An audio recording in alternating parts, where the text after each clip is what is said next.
So I'm in Cincinnati, Ohio, and our entire city is depressed because our Bengals did so poorly last night. It was so sad. Are you a Bengals fan? Well, I was kind of. Welcome to What We Really Want, conversations about connection. Settle in and get ready for a great conversation. Let's talk about what we really want.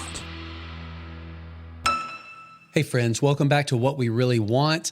Today is episode 48.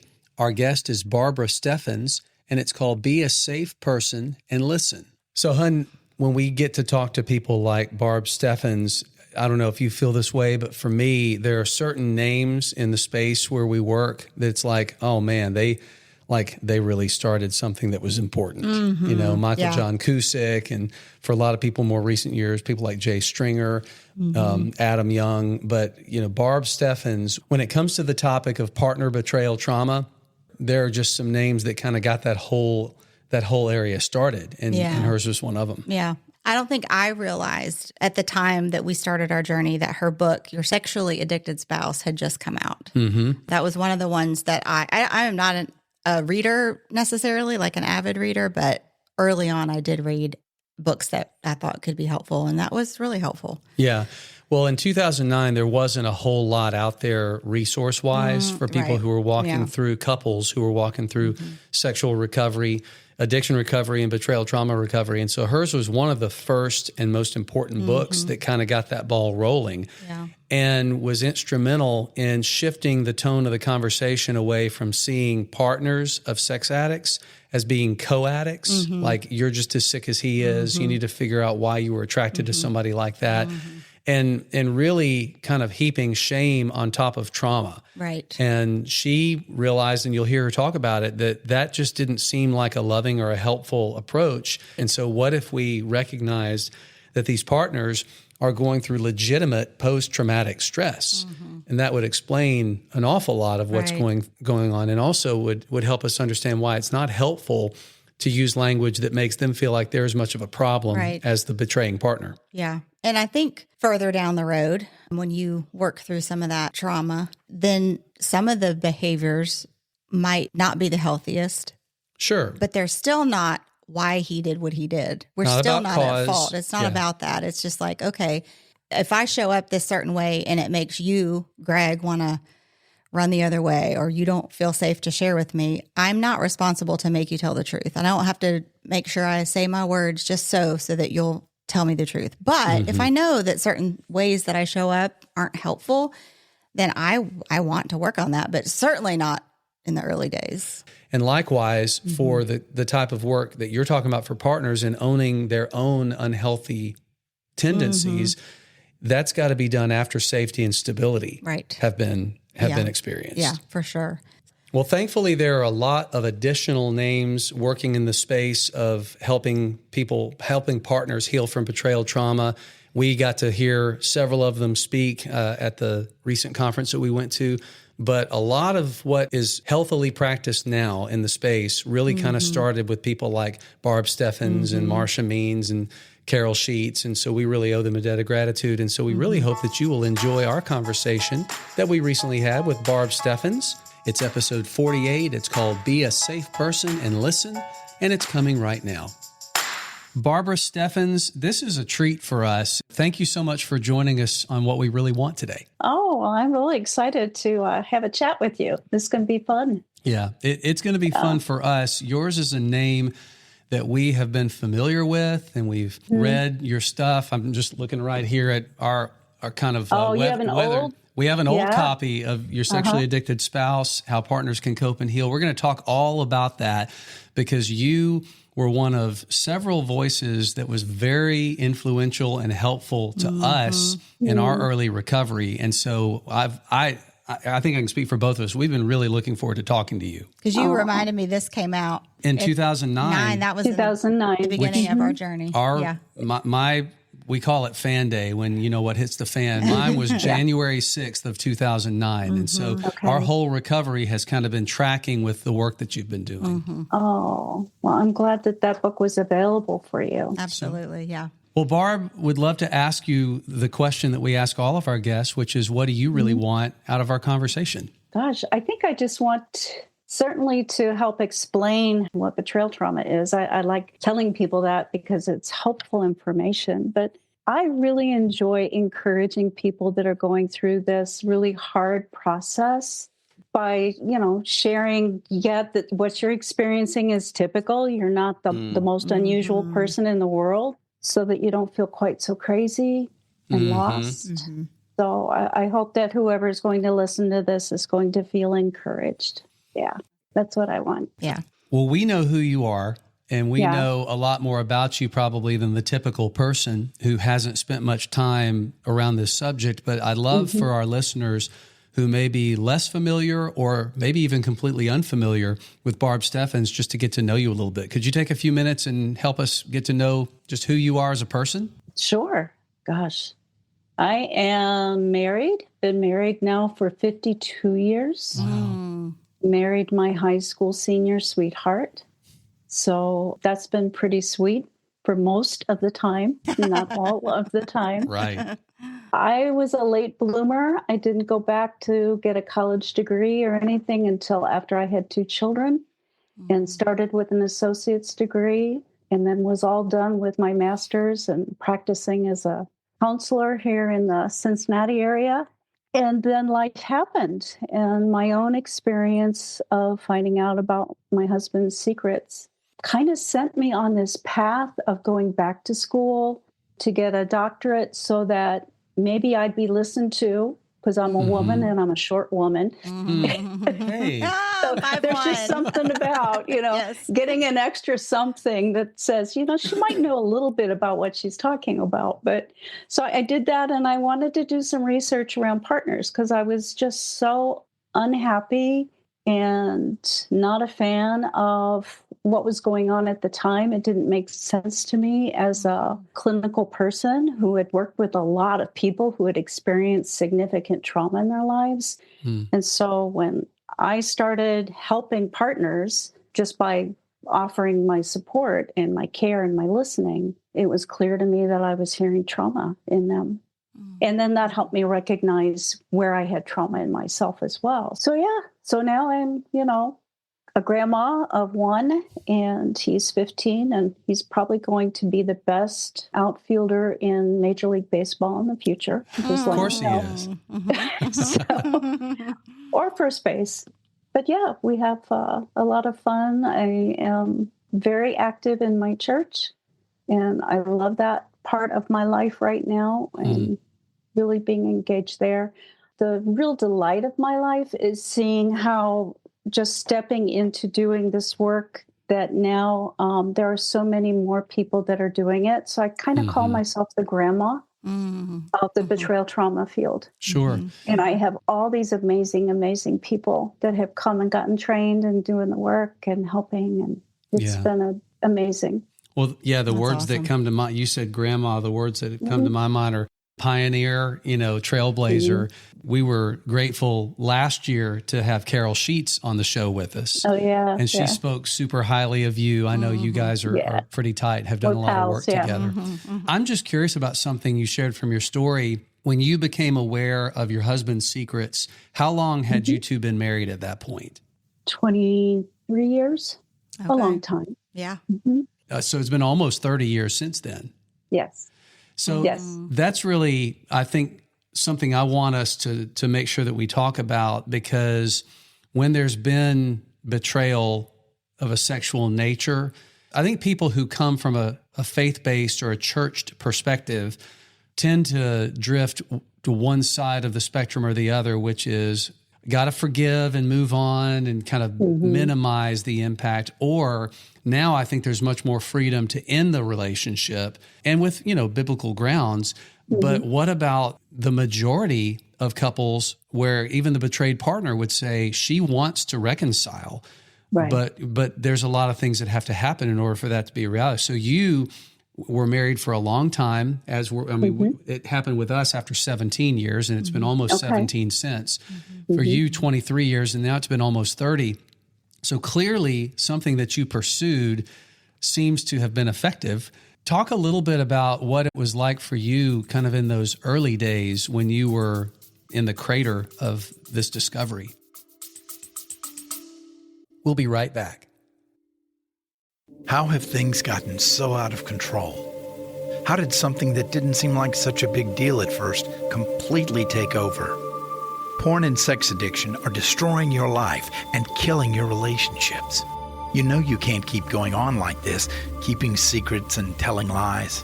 Something has to change. But how? Most men who struggle with unwanted or addictive sexual behavior have tried to fix it on their own. But sex addiction is powerful and complicated. Recovery is possible, but it isn't easy. It requires us to focus on more than just behavior. It requires us to look at our whole lives and the parts of our stories that contribute to addiction. If you're ready to find freedom, maybe it's time for you to get to the roots. The Roots Retreat is a 4-day therapeutic and spiritual intensive. You'll work with therapists and coaches who specialize in sex addiction and recovery. You'll learn how to take healthy ownership of your behavior. You'll discover how your life experiences set the stage for addiction to develop. You'll see how God factors into your struggle, and you'll learn effective tools for ongoing recovery after the retreat. If you're ready to stop trying what doesn't work, if you're ready to experience real hope, healing, and change, let's get to the roots. Visit awakenrecovery.com/Roots Retreat or click the Roots Retreat link in show notes. Well, I felt very alone. I had a lot of friends, but I felt like I couldn't share this with anyone because they loved my husband. Mm-hmm. And a few friends that I did manage to tell were like, why are you taking this so hard? Or all men, whatever, or minimized it. And so I had to go outside of my current, I think I had one friend that I knew that she got it and she was with me through the whole process. And, you know, she's still a good friend. So I had to find other people to process this with, which was very sad. That was a part of a betrayal I didn't anticipate, that my friends couldn't be with me along the process the way I wanted them to be. You know, some are still friends, but they weren't there. They could not be there. They did not know how to be there. So that was a surprise to me. And I have since found that for a lot of partners, that's just reality. Yeah.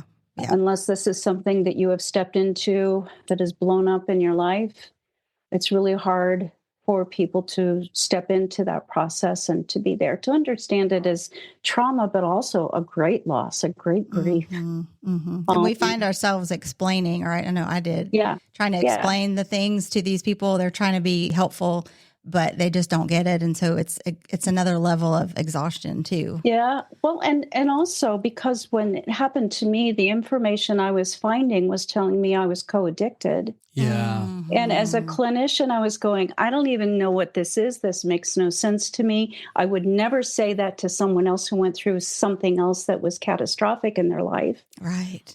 So how is it somehow my responsibility, or I brought this on myself because of my childhood or whatever? I don't blame my friends for not understanding, but they didn't understand. And when I went to people who were working in the recovery field, I knew some people that were doing groups for men who were struggling.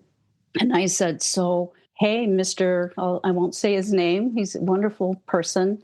Where's the group for me? And he said, Barb, when are you going to start it? So how I really started to learn about helping partners was by stepping in, being a safe person and listening. So in a lot of ways, when this happened to me, I was doing I'm grieving and I'm processing my pain and I'm trying to figure out how are we going to work this out. But also on another level, I was trying to say, what is this? And why doesn't anyone else talk about or explain what it is I know I'm experiencing, which is trauma? Where is that in this field? That's what led me to then go back and say, hey, let's do better. I'm interested in going back to something you said a minute ago, exploring your own family of origin. The thing that didn't feel right about that to you, was it more that it was being asked, or that it was being asked first, as if to suggest that like this is the reason why you're having an issue, not the fact that your partner betrayed you.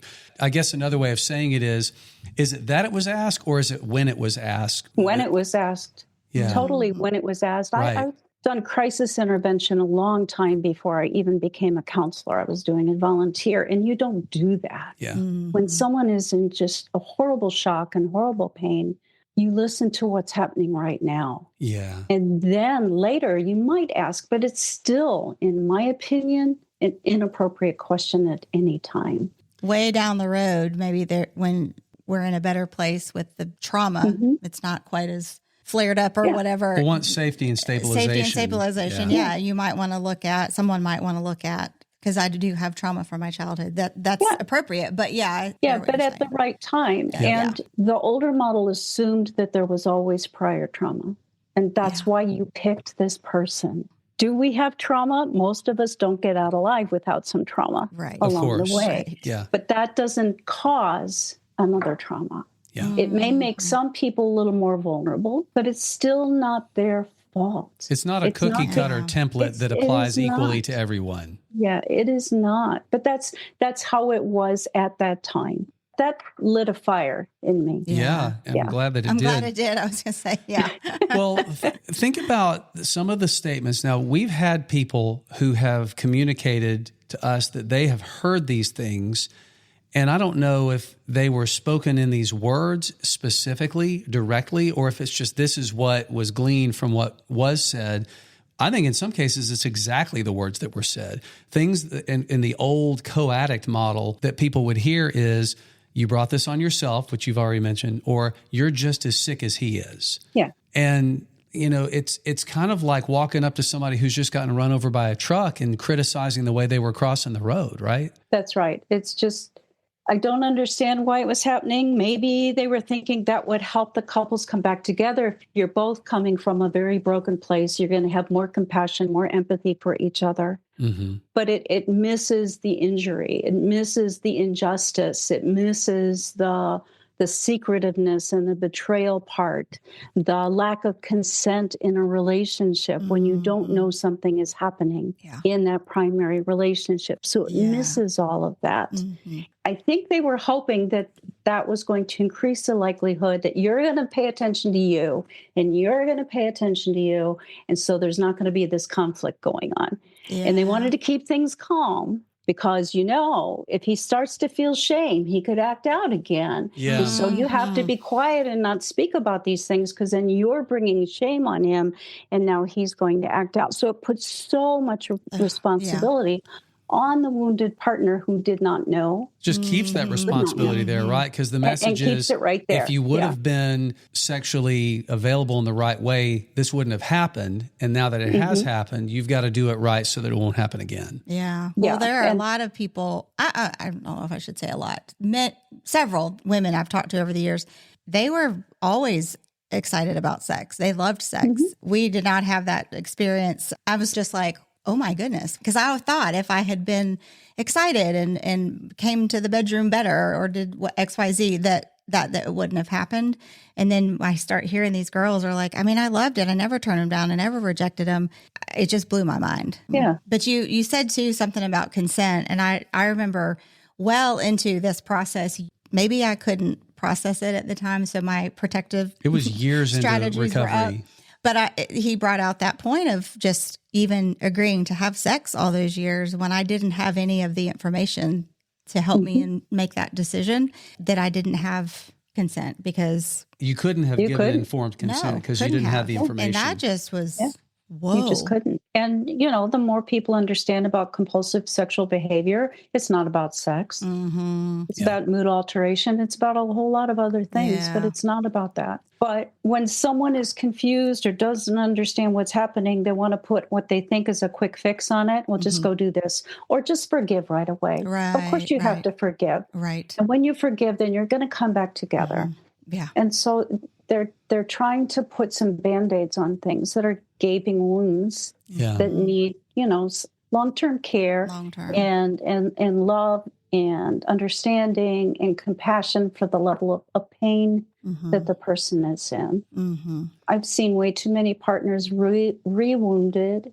or betrayed again when they go to seek help. Counselor or people who go to their communities of faith who don't understand and then say these things like, we'll just have sex or just forgive and put it away and God's going to take care of it rather than addressing let me turn to the one verse that I know talks about this in 1 Corinthians 7 and just figure out, where can I push that in and make it happen? Exactly.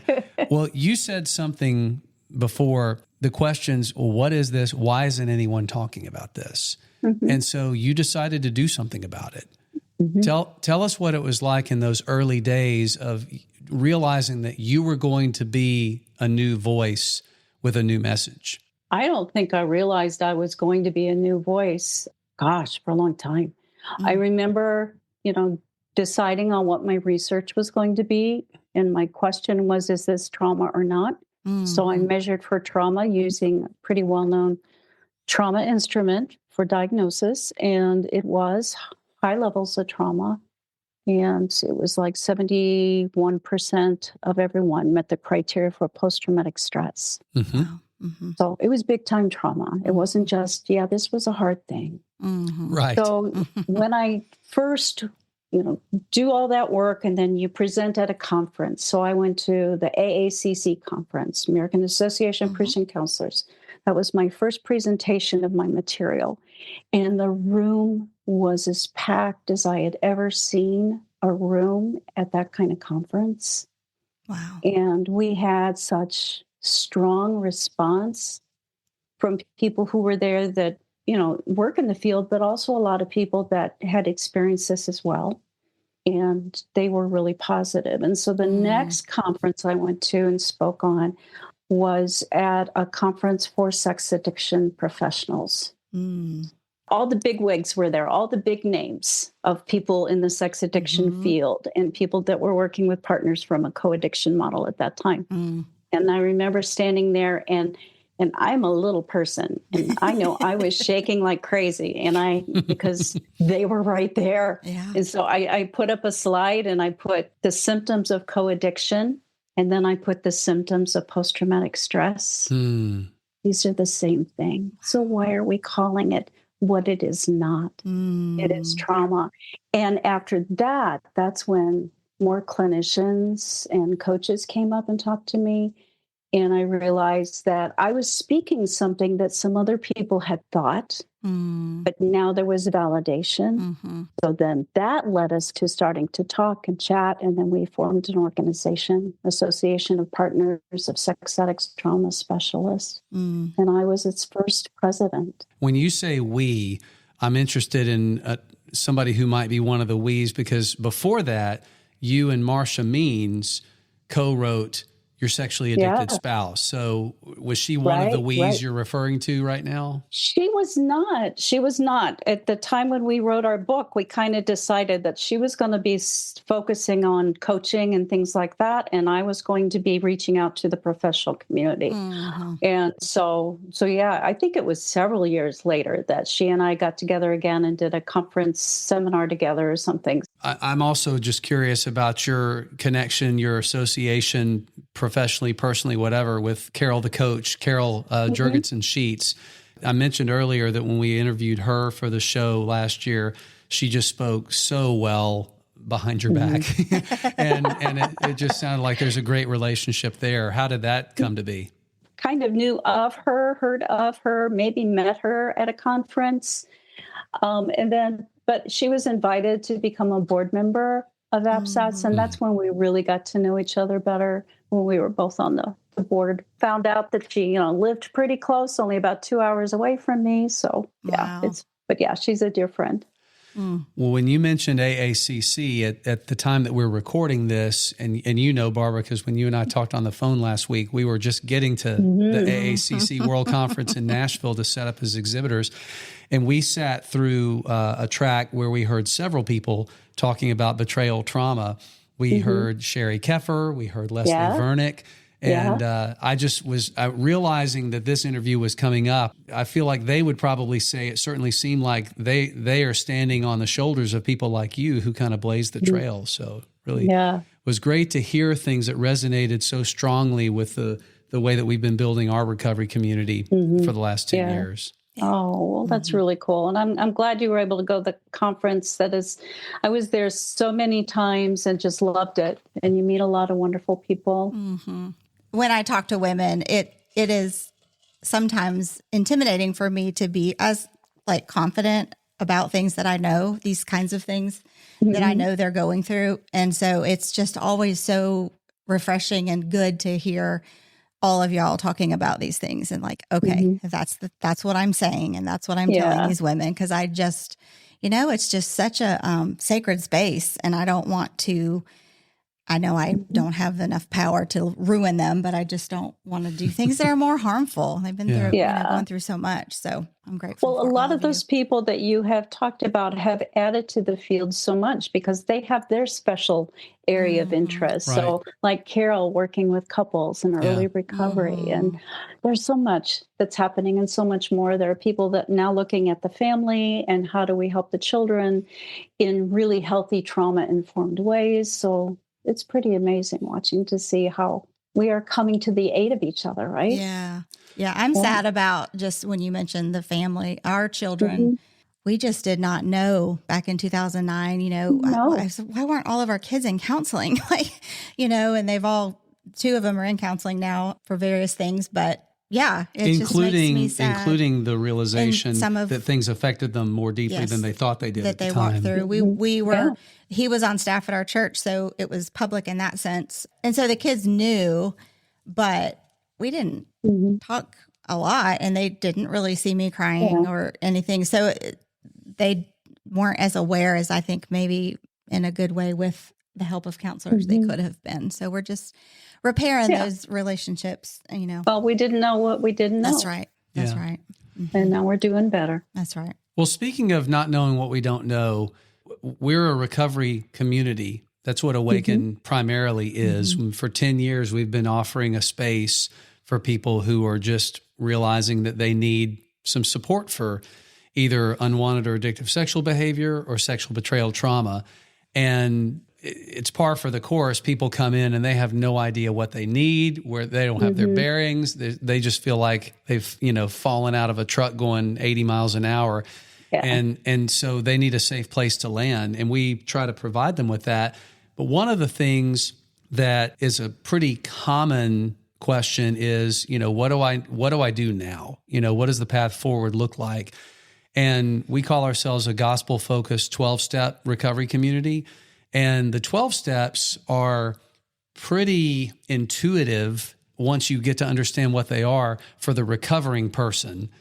But 12 steps for a betrayed partner has always been a little bit more confusing and murky. And we were talking before we started recording just about how we'd love to kind of mull over that with you a little bit. I know that you mentioned some things in your sexually addicted spouse about 12 steps, but when the whole concept of 12 steps comes up, a lot of it is, why do I need to take a look at that? My husband needs to be doing that, not me. It's just always tricky for me. Some people love them and some people don't want to have anything to do with them. And so I just wondered, is it a timing thing? Or, how can the 12 steps be helpful for women who have been betrayed? What are some thoughts on the betrayed partner? Before you answer, Barb, can I just add one thing? Because I think that something that you've told me you've heard a lot is in even discussions about the 12, not even saying you need to do this, but just even talking about them, it's been, what are you saying that I've got the same problem my husband has, right? So kind of a on her heels defensive type response that maybe tells me maybe she's heard some of these messages we were talking about earlier, more the old co-addict model. So I think we were just interested in your perspective on a relationship between a partner in betrayal trauma recovery and the benefits or potential benefits of the 12 steps. I have not had personal experience in 12-step community. I have had a lot of clients who have. Okay. And colleagues as well. And I think that if the 12-step process is trauma informed.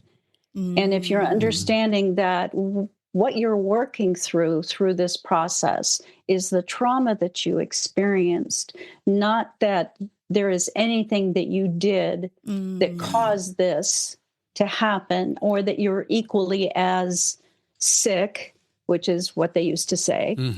I think that they can be helpful because there's a structure and it can be consistent. It's well known, and so it's consistent from group to group, but it needs to be trauma informed and understanding that, you're not co-addicted. You've just had a life quake, and we want to help you find some way of having some firm ground to stand on. I think the most important part of a 12-step group or any group is the community. Yeah. So if the community is safe, and if you can ask questions, if you can share your story, where I don't like hearing about 12-step is if it's so rigid and you really can't share very much. Yeah.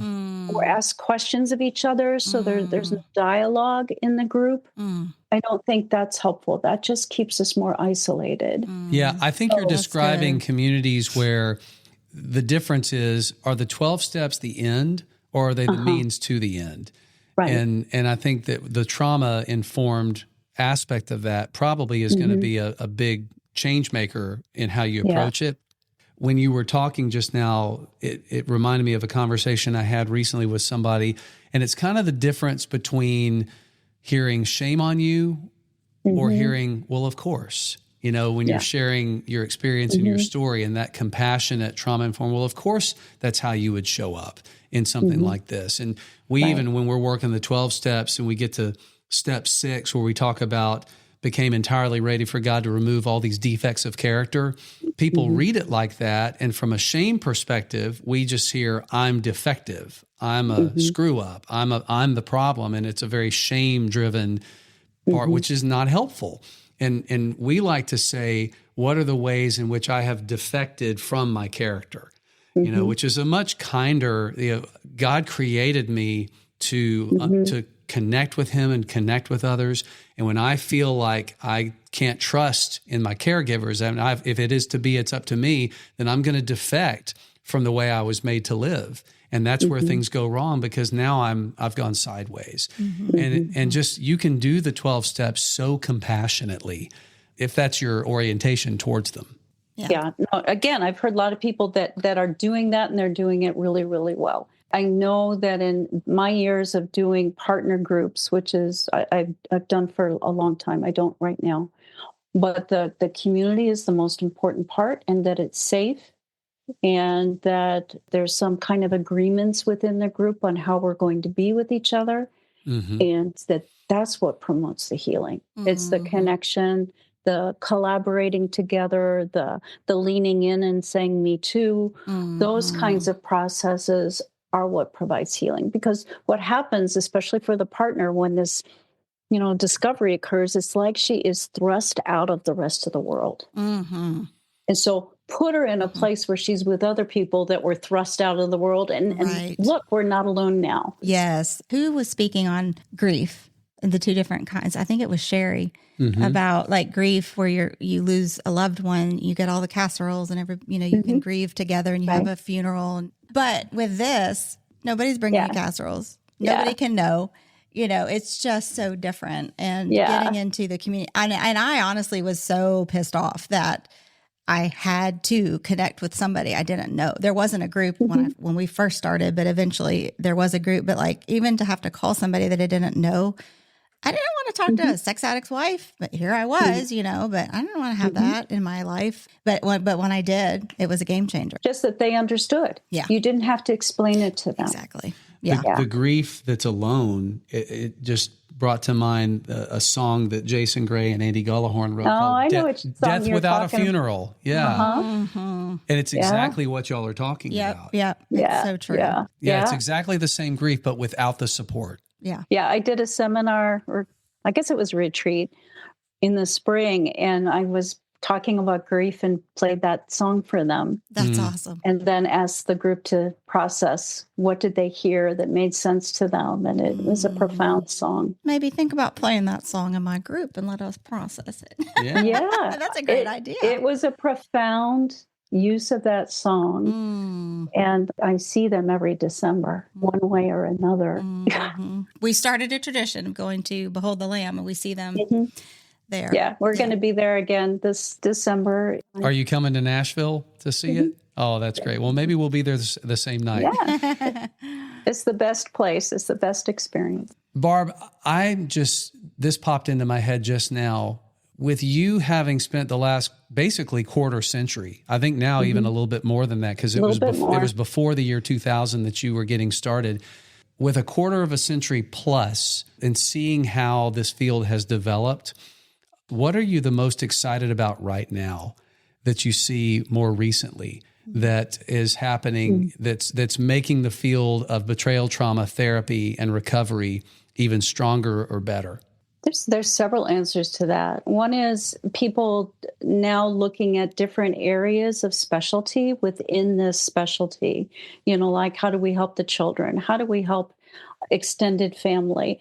I'm now involved in how do we help our faith communities do better when people come in walking wounded and need a little bit of crisis support from their church. So I'm really happy about those things. A couple of years ago, I was doing a retreat, a Christian retreat for women.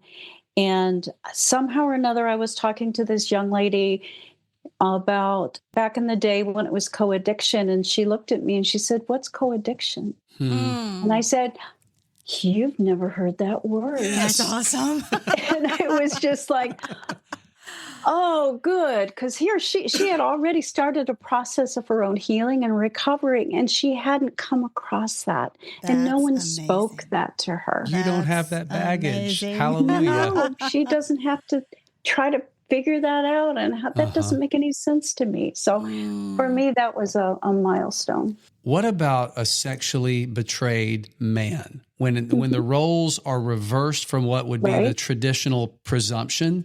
We're friends with a therapist here in Birmingham, Alabama, who has gotten his CSAT, and he has decided that his professional specialization is going to be working with sexually betrayed male partners. Excellent. And, people he knows at ITAP are saying that's probably the most underserved part of the community that there is. So what's this could probably be an entire episode, but if there are ways to high level say, what are the things that are common regardless of whether you're a man or a woman? And then how is it different when you're a man who has been sexually betrayed by your partner? Yeah, I can do only top level because that's not my area of specialty, but there are so many. In the APSATS, we're having a lot of people come through the training because that's their passion and that's who they want to help. That's so good. Really, really grateful for that. And there's research being done. So that's going to be really helpful. I think high level is when I have worked with male partners, they have not stayed in connection, with a helper for very long.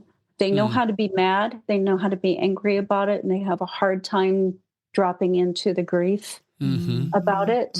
And they want to fix it, make it better right away. Don't we all? Sure. But that seems to be, what can I do to make this better? Also, we need research on this, but I think a lot of time for men, one thing I think is different is women will try longer, harder to maintain the relationship. And I think this is Barb's guess.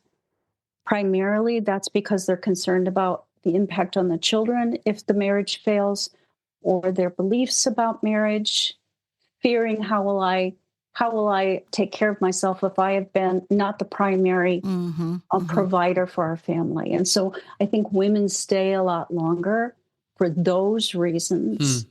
That whereas for men, they don't necessarily feel that level of, well, I can't make it on my own. Yeah. Whereas a woman might have concerns about that. So those are differences. But the other differences we need to know about are cultural differences. So we need more research on that.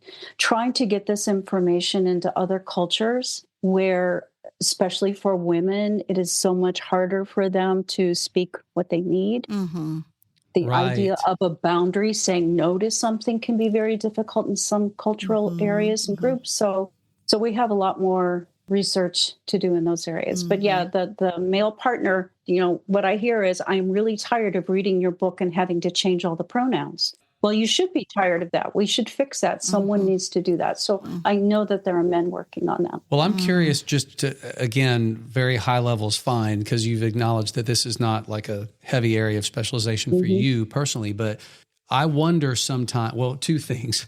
When you were talking a minute ago, the thought that popped into my head is, I know stereotypically women have a higher threshold for pain than men do, whether that's childbirth, tattoos, whatever, but a higher physical threshold. But I wonder also if women tend, and I'm not trying to be misogynistic or, conform to gender stereotypes, but I wonder, in what I'm meaning to be a complimentary thing, if women have a higher pain threshold emotionally than men do.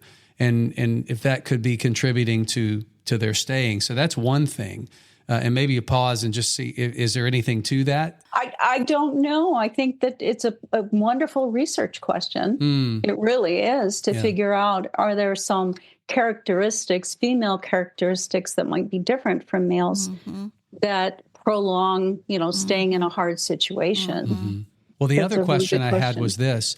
I have had conversations with a few men who have experienced sexual betrayal from, I'm thinking about one about just 2 or 3 months ago. We were sitting at lunch and he was had so many conflicting thoughts and feelings because he had also done sexually betraying behavior himself.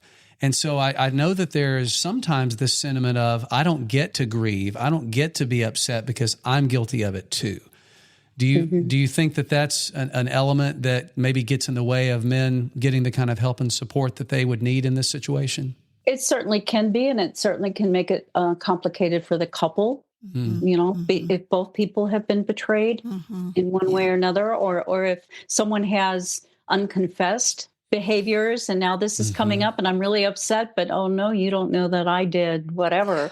That would complicate, getting honest and taking steps to take good care of yourself when you're carrying guilt. So that would complicate it for sure. What I keep hearing you alluding to or saying outright is, those would be really, really helpful things to do some more research on. Yeah. And I get so excited every time I have contact with someone who's, they're in their master's program and they're starting a doctorate and they're having ideas around what they want to research in this field. It is so good.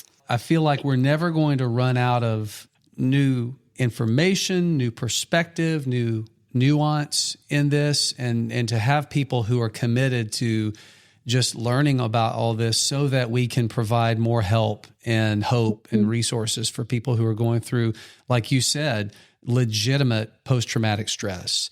Yeah. And just you naming that, and that over 70% of betrayed partners experience and exhibit that, I think can be such a freeing thing from the shame of or feeling like I'm going crazy or there's something wrong with me.